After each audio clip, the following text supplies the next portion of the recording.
کا بہت سا حصہ غزوات پر مشتمل ہے، جنگوں پر، لیکن اس کے دوران امت کی تربیت کے لیے قرآن مجید بھی نازل ہوتا تھا، اور اللہ کے احکام جو اترتے ان پر عمل بھی ہوتا تھا،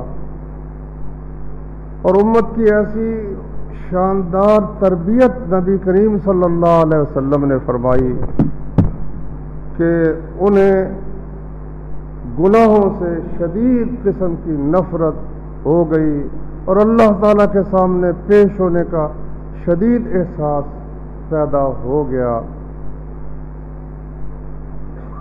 8ویں ہجری میں مکہ فتح ہوا ہے، 9ویں ہجری میں جنگ تبوک ہوئی ہے، جس کا بیان الحمدللہ ہم سن چکے ہیں۔ 9 ہجری میں ہی کئی واقعات پیش آئے، جن میں سے چند واقعات، وہ کچھ حصہ پچھلے جمعے بیان ہوا تھا، تو کچھ چیزیں میں انشاءاللہ العزیز آج بیان کروں گا۔ صحیح مسلم میں ہے، بخاری شریف میں بھی ہے، ابو داؤد وغیرہ میں، حدیث کی تقریباً تمام کتابوں میں یہ واقعہ مذکور ہے کہ ایک شخص جس کا نام تھا معاذ بن مالک رضی اللہ تعالی عنہ، نبی کریم صلی اللہ علیہ وسلم کے پاس آیا، کہنے لگا کہ اس کمینے نے زنا کیا ہے، اپنے آپ کو کہنے لگا۔ اس کو اتنا شدید احساس ہوا اس جرم کے بعد کہ وہ رسول اللہ صلی اللہ علیہ وسلم کے پاس پہنچ گیا۔ نبی کریم صلی اللہ علیہ وسلم نے منہ پھیر لیا، اس طرف کر لیا۔ وہ ادھر سے پھر آ کر کہنے لگا جی میں نے زنا کیا ہے۔ نبی کریم صلی اللہ علیہ وسلم نے دوسری طرف منہ پھیر لیا، وہ اس طرف سے آ کر اس نے پھر اس جرم کا اقرار کیا۔ نبی کریم صلی اللہ علیہ وسلم نے پھر اسے منہ پھیر لیا، چوتھی دفعہ بھی آ کر اس نے یہ اقرار کیا، تو پھر نبی کریم صلی اللہ علیہ وسلم نے اس سے کہا شاید تو نے بوسہ لیا ہوگا یا کوئی بغل گیر ہوئے ہوگے۔ کہتا نہیں جی، اس نے صاف لفظوں میں اس کا اقرار کیا۔ رسول کریم صلی اللہ علیہ وسلم نے صحابہ کو کہا کہ جاؤ اس کو لے جاؤ۔ پوچھا، آپ نے صحابہ سے پوچھا، پہلے اس سے پوچھا ابے کا جنون، پاگل ہے تو؟ کہتا نہیں جی میں بالکل سمجھدار ہوں۔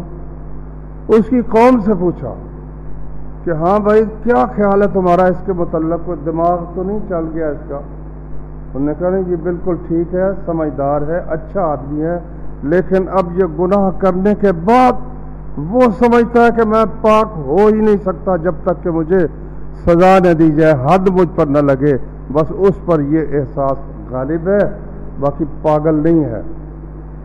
آپ نے فرمایا شاید اس نے شراب پی اور نشے میں، تو ایک صاحب اٹھے، اس نے اس کا منہ سونگا، کہا جی کوئی شراب کی بدبو نہیں ہے۔ اتنی تحقیق کے بعد پھر رسول اللہ صلی اللہ علیہ وسلم نے فرمایا اسے لے جاؤ اور اسے رجم کر دو۔ تو صحابہ گئے اور اسے پتھر مارنے شروع کیے تو وہ بھاگ اٹھا۔ اخیر پھر صحابہ پہنچ گئے اور اس کو پکڑ کر پتھروں سے اس کو مار دیا۔ دوسرے دن یا تیسرے دن رسول اللہ صلی اللہ علیہ وسلم نے فرمایا، اب صحابہ میں 2 قسم کے لوگ ہو گئے۔ ایک تو کہنے لگا دیکھو جی یہ کیسی موت مارا گیا ہے۔ کسی نے کہا نہیں بھائی بڑی اس کی جرأت ہے، نیکی ہے۔ نبی کریم صلی اللہ علیہ وسلم نے دوسرے یا تیسرے دن فرمایا، صحابہ بیٹھے تھے مسجد میں، فرمایا استغفروا لماعز ابن مالک، معاذ بن مالک کے لیے اللہ سے بخشش کی دعا کرو کہ اللہ تعالیٰ اس کو بخشے، کیونکہ اس نے ایسی توبہ کی ہے کہ ایک امت پر تقسیم کر دی جائے تو سب کے لیے کافی ہو جائے۔ ایسی زبردست اس نے اللہ کے سامنے توبہ کی ہے کہ اگر پوری امت پر تقسیم کر دی جائے تو ان کے لیے کافی ہو جائے۔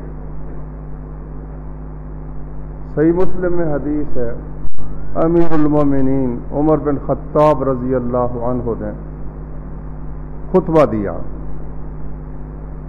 فرمایا لوگوں سن لو، ہو سکتا ہے کوئی وقت آئے اور لوگ کہیں جی رجم کی سزا قرآن میں تو نہیں ہے، قرآن میں تو یہ ذکر ہے کہ زانی مرد ہے یا عورت ہے تو اس کو 100 کوڑے مارو،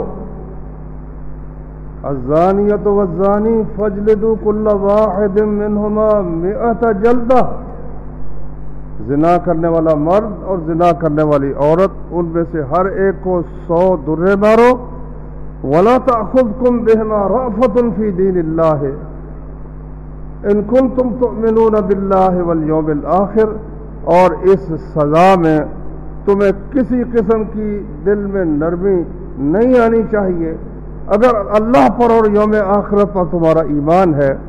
وَلْيَشْهَدْ عَذَابَهُمَا طَائِفَةٌ مِّنَ الْمُؤْمِنِينَ، ان کی اس سزا کے وقت مسلمانوں کی ایک جماعت بھی موجود ہونی چاہیے عبرت کے لیے۔ قرآن میں تو یہ ذکر ہے۔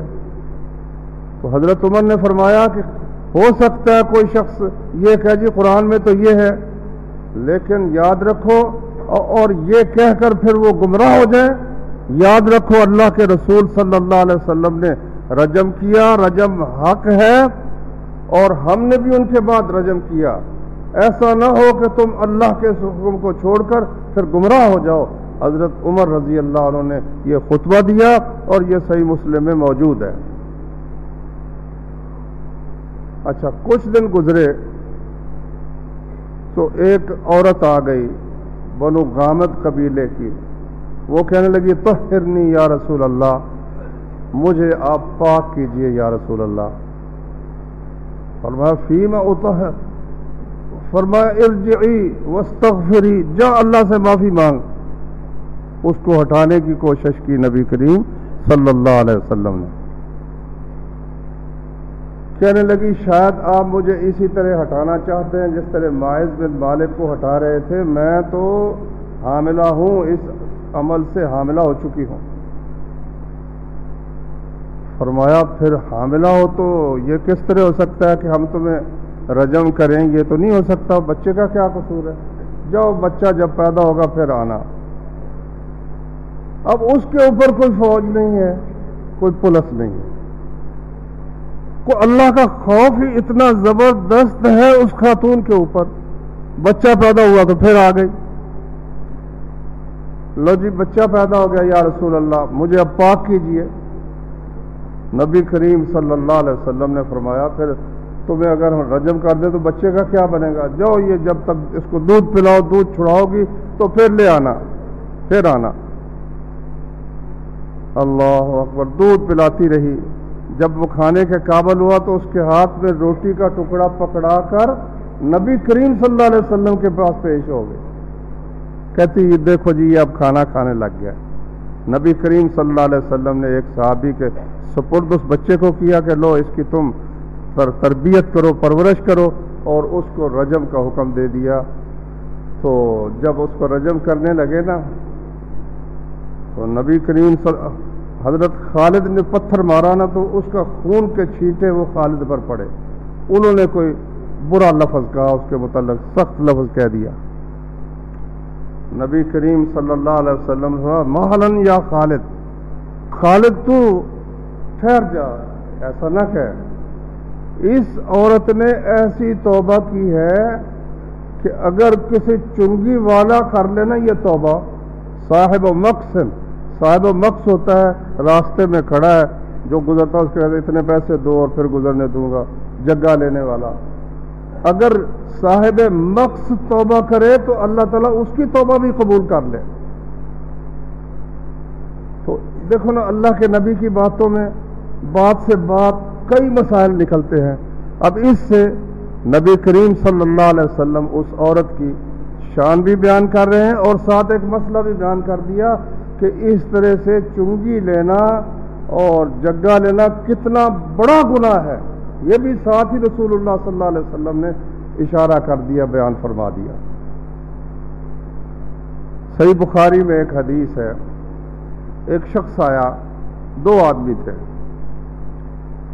تو کہنے لگے جی، ایک کہنے لگا جی ہمارا آپس میں جھگڑا ہے، آپ اللہ کی کتاب کے مطابق فیصلہ کیجیے۔ دوسرا کہنے لگا ہاں جی، اللہ کی کتاب کے مطابق ہمارے درمیان فیصلہ کیجیے اور مجھے اجازت دیجیے کہ میں بات کروں۔ فرمایا ہاں کرو بات بھائی۔ کہتا ہے میرا بیٹا جو تھا نا وہ اس آدمی کے ہاں مزدور تھا اور اس نے اس کی بیوی سے زنا کا ارتکاب کیا، تو مجھے بتایا گیا کہ تیرے بیٹے نے زنا کیا ہے تو اس کو تو رجم ہوگا۔ میں نے کہا میرے بیٹے کو رجم نہ کرو، یہ 100 بکریاں لے لو اور ایک لونڈی لے لو، میرے بیٹے کو رجم نہ کرو۔ میں نے اپنے بیٹے کا فدیہ دے دیا، 100 بکریاں دے دی اور ساتھ ایک لونڈی دے دی۔ پھر مجھے اہل علم نے بتایا کہ میرے بیٹے کی سزا تو صرف کوڑے بنتی ہے، رجم تو اس کی بیوی پر ہوتا ہے۔ تو اب ہم مسئلہ پوچھنے کے لیے آپ کے پاس حاضر ہوئے ہیں۔ نبی کریم صلی اللہ علیہ وسلم نے فرمایا کہ میں لَأَقْضِيَنَّ بَيْنَكُمَا بِكِتَابِ اللَّهِ، میں تمہارے درمیان اللہ کی کتاب کے مطابق فیصلہ کروں گا۔ سب سے پہلے تو یہ ہے کہ وہ جو 100 بکریاں ہیں اور لونڈی وہ تمہیں واپس کی جائے گی، وہ ناحق لی گئی ہے وہ واپس کی جائے گی، اور تمہارے بیٹے پر 100 کوڑے لگیں گے، اور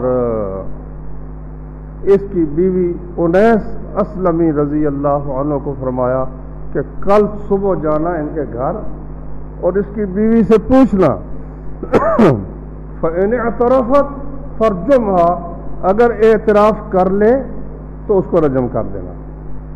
کوئی زبردستی نہیں ہے کیونکہ گواہ تو ہے نہیں۔ حضرت عمر نے فرمایا الرجم حق، رجم حق ہے جب گواہ بھگت جائیں 4، یا اعتراف ہو جائے یا پھر حمل ہو جائے، کوئی شادی شدہ عورت ہے اور خامد اس کا اب نہیں ہے تو حمل ہو جائے، تو پھر یہ بھی دلیل ہے، شہادت ہے اس بات کی کہ اس عورت نے گناہ کا ارتکاب کیا ہے۔ تو رسول اللہ صلی اللہ علیہ وسلم نے فرمایا انیس کو کہ تم صبح جانا اور جا کر اس کی بیوی سے پوچھنا، اگر اعتراف کر لے تو اس کو پھر رجم کر دینا۔ چنانچہ وہ صبح گئے، اس سے پوچھا، اس نے اعتراف کر لیا ہاں جی میں نے یہ گناہ کیا، تو پھر انہوں نے اس کو رجم کر دیا۔ یہ تھا پاکیزہ معاشرہ نبی کریم صلی اللہ علیہ وسلم کا۔ مسلمانوں کا معاشرہ اب بھی کفار کی بنسبت بہت محفوظ ہے، لیکن وہ ٹیلی ویژن کے ذریعے اور اخباروں کے ذریعے اور نیٹ کے ذریعے بدکاری کو عام کرنا چاہتے ہیں۔ انہوں نے قانون ایسے بنائے کہ ان قانونوں کی وجہ سے لوگوں نے نکاح کرنا چھوڑ دیا،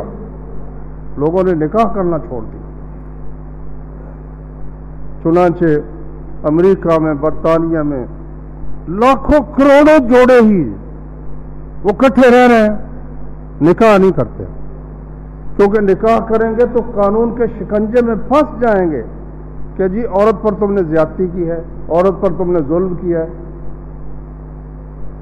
اب وہی بدکاری مسلمانوں میں جبرن پھیلانا چاہتے ہیں۔ یہ جو اب بل پاس ہوا ہے اس میں یہ ہے کہ اگر کسی خاتون کو پر تشدد ہوا ہے، خامد نے تشدد کیا ہے، کسی خاتون کو، بیٹی ہے، باپ اس پر سختی کرنے لگا ہے کسی وجہ سے، بھائی اس کو روکتا ہے باہر نکلنے سے،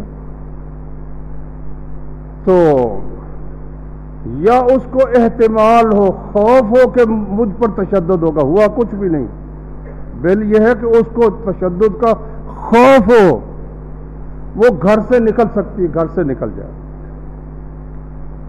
گھر سے نکل کر وہ جائے گی پولیس کے پاس، اور اس کے لیے پورے ملک میں شیلٹر ہوم بنائے جائیں گے۔ شیلٹر ہوم میں آدمی رکھے جائیں گے جو میاں بیوی کی صلح کی کوشش کریں گے اور ان کے معاملے کو سلجھانے کی کوشش کریں گے۔ ایک ہفتے کے اندر اندر مقدمہ درج کرنا پڑے گا پولیس کو، مہینے کے اندر اندر فیصلہ کرنا پڑے گا، اور خامد کو 2 دن کے لیے گھر سے بھی نکالا جا سکتا ہے۔ اچھا، اب اگر یہ گھر جا کر بیٹھی ہوئی ہے یا شیلٹر ہوم میں آئی ہے، خامد کو اور اس کے رشتہ داروں کو اس شیلٹر ہوم کے قریب آنے کی اجازت نہیں ہے، ملنے نہیں دینا۔ اب مجھے بتاؤ، ملتان میں واقع ہوا بھی ہے کہ اس نے جا کر درخواست دی، خامد حوالات میں گیا، اس نے وہاں سے ہی طلاق لکھ دی کہ میری طرف سے تمہیں طلاق ہے۔ میاں بیوی کا معاملہ تو اللہ تبارک و تعالیٰ نے بڑا ہی نازک رشتہ ہے۔ نبی کریم صلی اللہ علیہ وسلم نے فرمایا خامد اپنی بیوی کو مارے تو اسے پوچھا نہیں جا سکتا کیوں مارا ہے تو نے، نبی صلی اللہ علیہ وسلم نے تو لیکن یہ شرط لگائی آپ نے کہ زخمی کرنے والی مار مارنے کی اجازت نہیں ہے، نہ منہ پر مارنے کی اجازت ہے، نہ زخمی کرنے والی مار مارنے کی اجازت ہے۔ اللہ نے فرمایا کہ اگر نافرمانی سے ڈرتے ہو تو کیا کرو، نصیحت کرو، بستر میں ان کو چھوڑ دو اور ان کو مارو۔ یہ اللہ تعالیٰ نے قرآن مجید میں بیان فرمایا ہے۔ اب اگر دونوں طرف سے ہے، خامد کی طرف سے بھی زیادتی ہو رہی ہے، بیوی کی طرف سے بھی، تو اللہ نے فرمایا ایک حکم مرد کے گھر والوں سے لے لو، ایک عورت کے گھر والوں سے لے لو۔ اور یہ قاعدہ ہے کہ عورت اگر خامد سے ناراض ہوئی ہے تو قرآن کا تو فیصلہ یہ ہے کہ اگر طلاق بھی دے دے خامد تو جب تک عدت پوری نہ ہو وہ گھر سے نکل نہیں سکتی۔ ہمارے ہاں ہماری مائیں بہنیں بیٹیاں وہ تھوڑا سا جھگڑا تو گھر چھوڑ کے چلی جاتی ہے، خامد کہتا چل نکل، وہ بھی جاہل ہے، عورت کو گھر سے نکالنا حرام ہے۔ فرمایا لا تخرجوہن من بیوتہن، طلاق دینے کے بعد بھی اس کو گھروں سے مت نکالو، ولا یخرجن، نکلے بھی نہیں۔ کیوں؟ جب کٹھے رہیں گے، طلاق ہو بھی چکی ہے، 1 طلاق یا 2 طلاقیں، تیسری کے بعد تو خیر معاملہ ختم ہے نا۔ جب کٹھے رہیں گے اور کافی مدت 3 حیض کی مدت تک، یا بچہ پیدا ہونے والا تو بچہ پیدا ہونے تک، تو وہ آپس میں کوئی نہ کوئی صلح کی صورت بھی اللہ کے فضل سے پیدا ہو سکتی ہے، عورت معافی مانگ سکتی ہے، کوئی نہ کوئی دل میں نرمی، مدت تک کٹھے رہے ہیں تو جب غصہ فروغ ہوگا تو پھر آپس میں اتفاق کی کوئی صورت نکل آئے گی۔ اور یا اس سے زیادہ ہے تو گھروں کے اندر نبی کریم صلی اللہ علیہ وسلم نے فرمایا بہترین صدقہ یہ ہے کہ تیری بیٹی یا تیری بہن وہ رد ہو کر خامد نے اس کو طلاق دے دی ہے یا فوت ہو گیا ہے اور وہ تیرے گھر آ گئی ہے، اب تو اس کی پرورش، اس کے بچوں کی پرورش کر رہا ہے، بہترین صدقہ ہے محمد رسول اللہ صلی اللہ علیہ وسلم نے فرمایا۔ کوئی شیلٹر ہوم ہو، یہ جو بنائے ہوئے ہیں دارالامان بنائے ہوئے ہیں، وہاں کے حالات سنو، پتہ تو کرو بھی کیا ہوتا ہے۔ اور پھر وہ اکیلی عورت ساتھ محرم بھی نہیں اور وہ اکیلی عورت جناب شیلٹر ہوم میں جائے گی، یہ ہے وہ آزادی۔ نہ باپ بیٹی کو کچھ کہہ سکتا ہے، اللہ اکبر۔ وہ کافر چاہتے ہیں کہ وہی جو ہمارے ہاں بدکاری کی کھلی اجازت ہے نا، نہ باپ روک سکے، نہ بھائی روک سکے، نہ بیٹا روک سکے، نہ خامد روک سکے عورت کو، تو کہاں گئی تھی، کیوں گئی تھی، اس کو اس پر سختی کر ہی نہ سکے۔ جو ہی کوئی سخت بات کرے اس کو یہ خطرہ پیدا ہو کہ مجھے یہ مارے گا، تو گھر سے نکلنے کی اس کو اجازت ہے۔ اور پھر وہ جو شیلٹر ہوم والے ہیں نا، وہ اس گھر میں بغیر اجازت کے داخل ہو سکتے ہیں خامد کے گھر میں۔ وہ چادر اور 4 دیواری کا جو تحفظ ہے وہ کدھر رہ گیا بھائی؟ خامد اس شیلٹر ہوم کے قریب نہیں جا سکتا، خامد کا باپ بھی نہیں جا سکتا، خامد کا بھائی وہ بھی نہیں جا سکتا، کوئی قریبی رشتہ دار۔ عدالت میں جائے تو پھر بھی وہ ذرا دور اس سے رہے، اس کے قریب آنے کی اس کو اجازت نہیں ہے۔ ایک طرف اتنی سختی ہے، ایک طرف یہ اجازت ہے کہ وہ خامد جس نے سختی کی ہے یا وہ مرد جس نے سختی کی، مثلا باپ نے بیٹی پر سختی کی ہے، تو وہ جناب علی وہ افسر صاحب جو ہے وہ ان کے گھر کے اندر بلا اجازت گھس سکتے ہیں، اندر جا سکتے ہیں۔ یہ قانون بنایا ہے انہوں نے۔ اور ماشاءاللہ مسلمان ہیں، نماز بھی پڑھتے ہیں، کوئی پڑھتے ہیں کوئی نہیں پڑھتے، لیکن معاشرہ وہ بنانا چاہتے ہیں۔ نبی کریم صلی اللہ علیہ وسلم نے فرمایا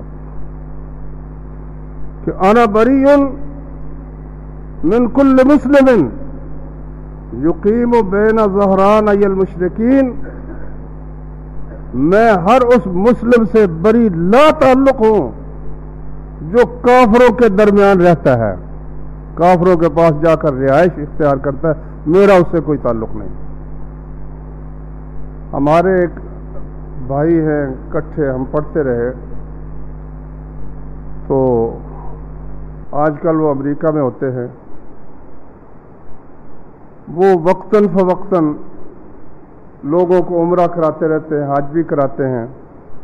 ایک دفعہ انہوں نے کہا بھائی جو ہمارے ساتھ پڑھتے رہے ہیں نا، وہ اگر آدھے پیسے خرچ کرے تو آدھے میں کروں گا، عمرہ کرائیں گے۔ عمرہ کرا دیا انہوں نے۔ پھر ایک دفعہ انہوں نے کہا کہ اہل حدیث کے جتنے ہیں نا صحیح بخاری پڑھانے والے شیخ الحدیث، ان سب کو میں عمرہ کراؤں گا، آدھے پیسے وہ خرچ کریں۔ چنانچہ ان میں بھی میں چلا گیا، کوئی 70 کے قریب علماء تھے۔ ہر روز وہ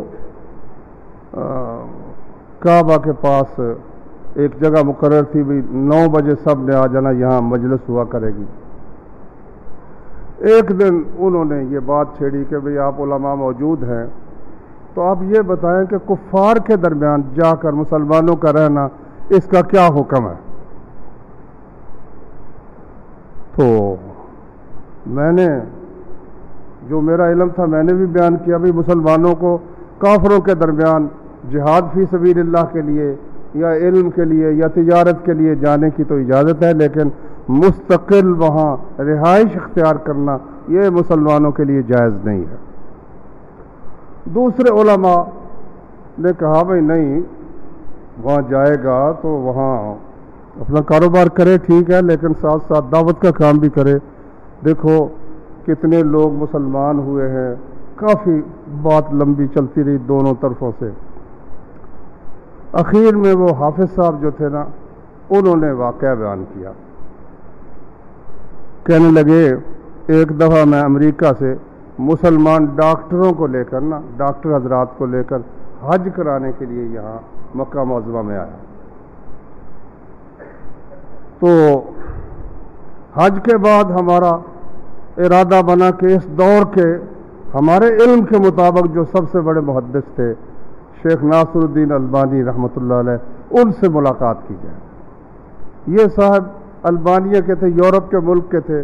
ان کے والد ہجرت کر کے جب وہاں کمیونزم آیا تو ہجرت کر کے شام میں آ گئے، تو یہ اس وقت بچے تھے، پھر پلے بڑے، اور گھڑی سازی کا ان کو فن تھا، کمائی کے لیے کوئی 2 گھنٹے 4 گھنٹے صرف کرتے، پھر علم میں اللہ نے اتنا علم عطا کیا۔ 30 سال اس شخص نے مکتبے کے اندر بوری پر گزار دیے، نیچے بیٹھ کر تھوڑا سا سو لینا، پھر اپنا مطالعہ کرنا شروع کر دینا۔ تو شام والوں نے اسے برداشت نہیں کیا، تو وہ ہجرت کر کے شام سے پھر وہ اردن میں چلے گئے تھے۔ اس وقت وہ اردن میں تھے۔ اردن میں ان پر پابندی تھی کہ وہ آپ درس نہیں دے سکتے، اردن والوں نے بھی پابندی لگائی ہوئی تھی۔ خیر کہتے ہیں کسی طرح سے ہم نے ان کا پتہ کر کے تو ان سے وقت لے لیا کہ فلاں گھر میں آپ لوگ آ جائیں تو میں آپ سے ملاقات کروں گا۔ اس گھر میں چلے گئے تو مسائل پوچھتے رہے۔ پھر ایک شخص نے یہ مسئلہ پوچھا کہ جی آپ یہ بتائیں کہ ہم لوگ جو امریکہ میں رہتے ہیں کیا ہمارے لیے وہاں رہنا جائز ہے؟ اللہ اکبر! شیخ نے پھر یہ حدیث پڑھی کہ رسول اللہ صلی اللہ علیہ وسلم نے فرمایا ہے انا بریء من کل مسلم، میں ہر اس مسلم سے بری لا تعلق ہوں، یقیم بین اظہر المشرکین، جو مشرکین اور کفار کے درمیان رہتا ہے۔ اتنی دور کم از کم رہنا چاہیے۔ بعض حدیثوں میں ہے کہ ایک کی روشنی ایک ملک کی دوسرے ملک کو ان کی روشنی نظر نہ آئے، اتنا دور کفار سے رہنا چاہیے۔ وہ تھے ڈاکٹر بڑے بڑے ذہین، انہوں نے کوئی تقریباً آدھا گھنٹہ یا پونا گھنٹہ اپنی اپنی کارگزاری بیان کی کہ دیکھو جی میں وہاں رہتا ہوں، میں نے محنت کی، فلاں آدمی کو میں نے مسلمان کیا، دوسرے نے بھی اپنی تبلیغ کا واقعہ، تیسرے نے بھی، سب نے بیان کیا۔ شیخ سنتے رہے۔ آخر میں شیخ نے کہا کہ آپ مجھے یہ بتائیں کہ آپ کی بیٹی اپنے کسی آشنا یا دوست کے ساتھ آپ کے سامنے کوئی ایسی حرکت کرے تو آپ اس کو روک سکتے ہیں؟ کوئی جواب نہیں تھا کسی کا، سب خاموش ہو، سب خاموش ہو۔ کئی لوگ جن کے دل کے اندر کچھ حمیت باقی ہوتی ہے نا، جب ان کی بچیاں جوان ہونے کے قریب ہوتی ہیں نا تو وہاں سے پھر وہ واپس آنے کی کوشش کرتے ہیں۔ یہ تقریباً 4 دن کی بات ہے کہ 5 کی، ایک صاحب رہتے ہیں، وہ کون سے یورپ کے ملک میں مجھے یاد نہیں رہ گیا، تو کہتے ہیں کہ میری بیوی پڑھی لکھی ہے، قرآن بھی پڑھاتی ہے، بہت اچھی ہے۔ تو میں نے اسے کہا کہ اس نے ایک کورس میں داخلہ لے لیا۔ میں نے کہا بھی تم کورس میں داخلہ نہ لو، اور میں اس کو کہتا تھا کہ اب ہم واپس چلیں، بچیاں ہماری ایک 8 سال کی ہوگی، ایک 10 سال کی ہوگی، اب یہاں سے چلے جائیں۔ کہتے اس نے خلا لے لیا، مجھ سے خلا لے لیا ہے، آئی ہی نہیں۔ اب میں سوچ رہا ہوں بچیوں کو میں کس طرح سے لاؤں گا۔ کتنے لوگ ایسے ہیں۔ ایک ہمارے بہت اچھے عالم ہیں، جب امریکہ میں پکڑ دکڑ شروع ہوئی یہ جہادیوں کی تو ان کو بھی خطرہ پیدا ہوا بھی یہاں سے کہیں پکڑا نہ جو، وہ نکل کے آ گئے۔ بیوی کو کہا چلو، انہوں نے کہا میں تو نہیں جاتی۔ بچوں کو کہا چلو، انہوں نے کہا ہم بھی نہیں جاتے۔ تو یہ ہے وہ معاشرہ جہاں پاک بازی پر پابندی ہے، پاک بازی پر پابندی ہے، پردہ نہیں کر سکتے۔ ایک تو ہے نا بھی اپنا حق کے لیے بندہ کو دفاع کر سکے، یا والد روک سکے یا خامد روک سکے اپنی بیوی کو، نہیں، اس کی اجازت نہیں، بدکاری سے روکنے کی اجازت نہیں ہے۔ البتہ بدکاری نہ کرنے پر پابندی ہے، برائی نہ کرنے پر پابندی ہے۔ فرانس میں ایک بچی، اس نے پردہ کر لیا، کوئی 10 سال کی بچی، ابھی جوان بھی نہیں، 10 سال کی بچی۔ سکول کی جو پرنسپل تھی اس نے کہا یہ کیا ہے بھائی؟ اس نے کہا میرا دینی حق ہے میرا۔ بات آگے عدالت پر چلی گئی، اس سے اگلی عدالت پر چلی گئی، جو سپریم کورٹ تک چلی گئی، اخیر پھر اسمبلی تک چلی گئی، کیونکہ قانون تو وہ بناتے ہیں نا۔ انہوں نے کہا بھئی یہ ہمارے ملک میں حجاب، یہ اس کی اجازت نہیں ہے، اس لیے کہ اس سے تاثر پیدا ہوتا ہے، عورتوں پر زیادتی کا تاثر پیدا ہوتا ہے۔ بدکاری اتنی وہاں آزاد ہے، اس کے باوجود یہ پچھلے سال میں، اب مجھے پورے فگر یاد نہیں ہے، کئی لاکھ عورتوں سے زبردستی ان کی عزت برباد کی گئی، جبکہ خوشی سے زنا کی وہاں کھلی اجازت ہے، جو مرضی کرے، کوئی پوچھنے والا نہیں، پھر بھی جبرن۔ بھائیو، اسلام بہت بڑی نعمت ہے واللہ۔ اللہ تعالیٰ نے ہمیں یہ جو خاندان عطا فرمائے ہیں، بچے کو علم ہے، یہ میرے والد صاحب ہے، یہ میرے دادا جی ہیں۔ امریکہ میں اور اب ہندوستان میں بھی وہ جو پاسپورٹ ہے اس پر نام لکھا جاتا ہے اور ماں کا نام لکھا جاتا ہے، کیونکہ باپ کا بعض اوقات پتہ ہی نہیں ہوتا کون ہے کون نہیں۔ اور سعودی عرب میں ماشاءاللہ آپ جو پرچی پر کرتے ہیں نا جہاز میں، وہ اس میں لکھا ہوتا ہے نام کیا ہے، والد کا نام کیا ہے، دادا کا نام کیا ہے، عائلہ کا نام، خاندان کون سا ہے، یہ بھی لکھا ہوتا ہے۔ کتنی بڑی نعمت ہے۔ یہ میرے چچا جان ہے، یہ میرا چچا زاد بھائی ہے، یہ میرا تایا ہے، یہ میرا دادا ہے، یہ ہمارے خاندان ہے۔ یہ نعمت وہ گنوا چکے ہیں، اور اب وہ زبردستی پاکستان کے مسلمانوں میں بھی یہی بدکاری اور یہ آزادی زبردستی نافذ کرنا چاہتے ہیں، جبکہ پاکستان کا جو دستور ہے اس کے شروع میں لکھا ہوا ہے، قرارداد پاکستان جو ہے اس میں لکھا ہے کہ پاکستان کے اندر کوئی قانون کتاب و سنت کے خلاف نہیں بنایا جائے گا، لیکن وہ زبردستی بنا رہے ہیں۔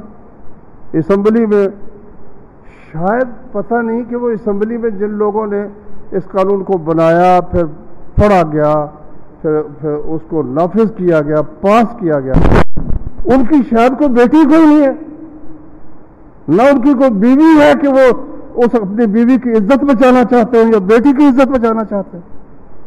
کفار کے ساتھ رہ کر، ان کے ساتھ پڑھ کر، جس طرح سے پہلے یہ تھا کہ کوئی تصویر عورت کی ہو مسلمان برداشت نہیں کرتے تھے، اب ننگی تصویریں سب کے سامنے لگی ہیں۔ اسی طرح سے بدکاری جب مسلمان وہاں دیکھتے ہیں، پہلے تو جاتے ہی شدید ان کو، میرا ایک دوست ہے داود اس کا نام ہے، تو وہ جب میں بھی جوان تھا وہ بھی جوان تھا، وہ گیا جرمنی، بھائی تھا اس کا وہاں، آدمی نیک تھا، ویسے کلین شیو تھا، تو وہاں گیا کام کرنے کے لیے۔ تو کہتے ہیں میں جب گیا نا تو رات ہوئی تو وہ جناب لڑکی ایک آ گئی اور شراب آ گئی۔ میں نے کہا یہ کیا؟ کہتا ہے بھائی یہاں جو حلال حرام کا کرو گے پھر تم یہاں نہیں رہ سکتے۔ وہ نوجوان دوسرے دن ہی وہاں سے ٹکٹ لے کر واپس آ گیا ماشاءاللہ۔ اب ماشاءاللہ اب جس طرح ہم عمر کو پہنچ گئے وہ بھی عمر کو پہنچے ہیں، بیٹے اس کے بھی ماشاءاللہ نیک صالح ہیں۔ ایک شخص بغیرت آدمی اپنی آنکھوں کے سامنے مسلسل یہ دیکھ رہا ہے، پھر اپنے بیٹے کو وہ روک نہیں سکتا برائی سے، بیٹی کو روک نہیں سکتا، اور وہاں وہ رہتا ہے۔ اور کافر چاہتے ہیں کہ پاکستان میں بھی یہی ماحول بن جائے۔ نہیں میرے بھائی، انشاءاللہ کوشش اپنی جتنی ہوئی ہمیں کرنی چاہیے اور کریں گے کہ پاکستان میں کفار کے یہ قانون نافذ نہ ہوں، اور ہمارے حکمرانوں کو بھی چاہیے کہ وہ آخر کلمہ محمد الرسول اللہ صلی اللہ علیہ وسلم کا پڑھتے ہیں، اور کفار کے قانون یہاں نافذ زبردستی کرنا چاہتے ہیں، کچھ اللہ سے ڈرنا چاہیے۔ 2-3 دفعہ ان کو تھپیڑے لگ چکے ہیں، اور اللہ کا ڈنڈا اس کی آواز کوئی نہیں ہے، پتہ نہیں کس وقت چل پڑے گا۔ جب یہاں سے جائیں تو پیچھے اس قسم کی بدکاری چھوڑ کر نہ جائیں، بلکہ کوئی نیکی کا کوئی نشان چھوڑ کر ان کو یہاں سے جانا چاہیے۔ اگر نہ بھی بالفرض درمیان میں حکومت چنے تو کس کے پاس حکومت رہی ہے؟ نہ سکندر کے پاس رہی ہے، نہ دارا کے پاس رہی ہے۔ عمر بن خطاب جیسا شخص جو کافر کہتے ہیں اگر ایک اور عمر آ جاتا نا تو دنیا میں کوئی ملک کافروں کا باقی نہیں رہ جانا تھا، وہ بھی دنیا سے رخصت ہو گیا۔ سب نے رخصت ہونا ہے، پیچھے کو اچھا نشان چھوڑ کر جاؤ۔ سبحانک اللہم وبحمدک، اشہد ان لا الہ الا انت، استغفرک واتوب الیک۔